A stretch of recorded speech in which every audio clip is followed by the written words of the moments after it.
Hey everyone, what I'd like to do today is talk about the Nintendo Switch 2 and talk about games which will be using a game key card. This is something which is really dividing opinion. I can see both sides, so I thought I would talk about it and give you my 2 cents on the issue. Now, for those of you who don't know, a game key card game will kind of sit in the middle of being a physical game and a digital game. So if you buy a game which is a game key card game, then you'll see it in shops like this. You can buy it online and you'll get a physical box. And when you open it, well, there'll be a card in there. So this is Mario Odyssey, and inside my Switch, I've got Mario Odyssey. So if you buy a game key card game, you will get a card like this, and you have to put it into your Switch in order to play the game. Now, the difference is this card here has the full game on it. But with a game key card game, there's nothing on it. All it is giving you is authorization. So essentially, it's like an empty card. You put it into your Switch, and that allows you to download the game and play the game. So let's delve deeper. So if you jump onto the Nintendo website, they've got an explanation of how it works. You'll see that they sell game key card games, if I can speak. And you can see down the bottom there, it's got game key card. Now, I suspect there's going to be a lot of parents who buy these without knowing that it's a game key card game, but that's something Nintendo will have to deal with. So they kind of look the same in the shops in that, you've got a physical box. You'll see a game key card. You have to plug it into the Nintendo Switch 2. You download the game and you play the game. So you're getting a physical card, but by all means, you are buying a digital game. Now, they have clarified how it all works in that if you buy a game key card, you can give it to a friend and they can then download the game and then they can play the game as long as that card is in their Nintendo Switch 2.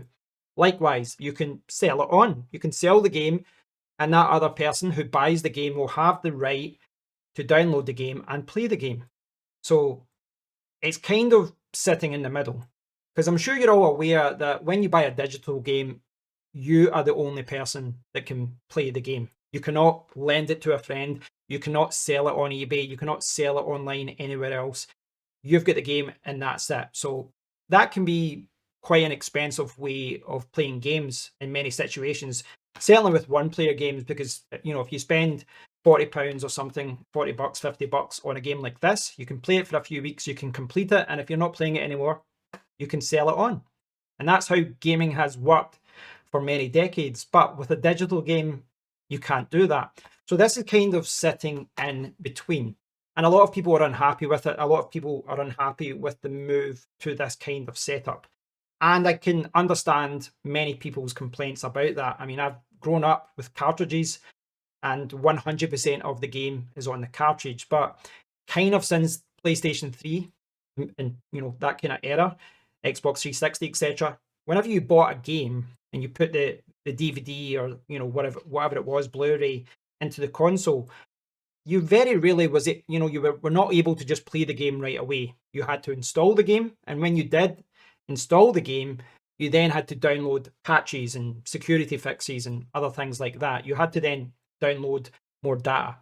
So most of those games were not, able to be played offline. Now, well, at least initially. Now that situation has kind of got worse over time where, you could put in a game and, it could be a 30 gigabyte game and you have to download another 30 gigabytes of data in order to play the game.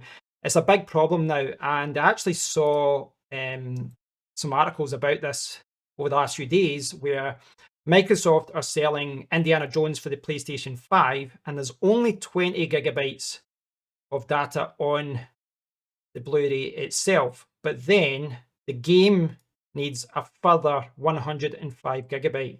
So the game's going to use up 125 gigabyte of storage. So you're going to have to download another 100 gigabyte.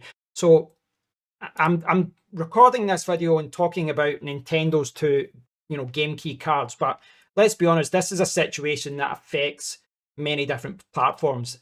And by all accounts, that Indiana Jones game is a game key card in that you're not getting the full game. You have to download things. So we're kind of in that situation now where, physical games are migrating to downloading games. And I can see why people are unhappy about that because, you know, just a few years ago, we had like the Wii U and I think the 3DS servers were switched off. And that's what happens over time.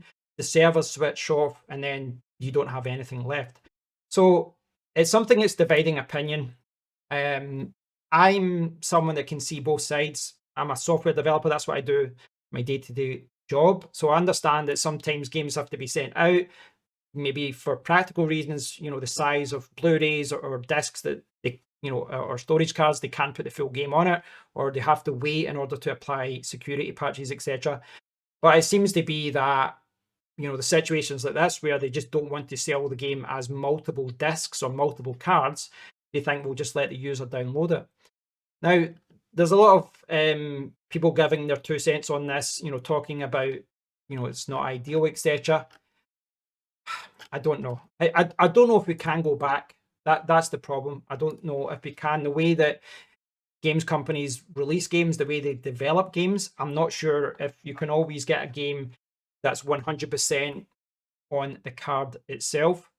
But with most of the games, you know, most games like this, you would put it in and it would play, but there usually was a few updates that you had to do, but it was just a small update.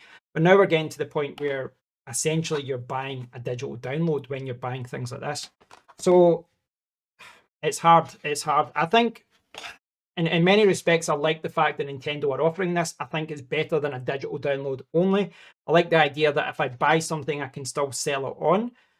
But I am still nostalgic for the fact that when I buy a game, I want 100% of the game on it. I want to be able to play it in 5 years or 10 years. I don't want to not be able to play a game because servers are switched off or whatever. But this is the situation we're in. This is the reality in, you know, in the PlayStation world with Xboxes, which I've got an Xbox Series X behind me, and I don't have any physical games for it. I've just been buying digital games for it. But yeah, I can see why a lot of people are annoyed. But maybe this is a step in the right direction in some regard. And if you look at it, that it's a digital game that you can also sell. But I can see why a lot of people are annoyed. They'd rather just have all the game. But I'll put it over to you guys. Give me your 2 cents on it. What do you think of game key cards for the Nintendo Switch 2? And what do you think of, you know, just the way that games companies are releasing games in general? Like I said, with Indiana Jones there, most people will think they're getting the full game there and they just have to put the disc in, but they've only got 20 gigabyte and they have to download another 100 gigabyte or so of data.